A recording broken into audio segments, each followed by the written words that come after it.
everyone, so I'm going to show you how I do my beverage mix for the day. I like to use a big Yeti cup because I get more water intake, so I have some hot water right there. And I'm going to be using it's called Peach Mango. It's so good.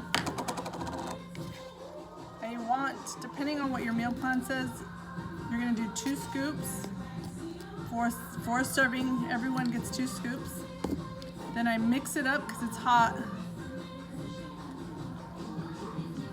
until it's pretty mixed. The hot water really makes it mix really well. And this is such a great drink. Ooh, I almost spilt it right there. Okay, all done. So then I add the extra water.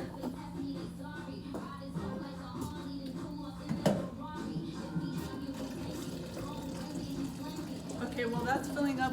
You know, you'll notice on your meal plans, almonds, you definitely want to count those out.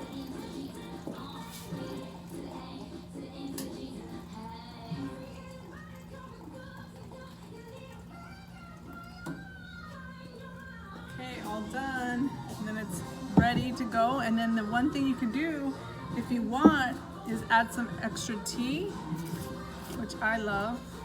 And honestly, I eyeball it. Dump that in there. So you're gonna get some tea for energy, you're gonna have a great snack, and you're gonna add your almonds in there, and you're done.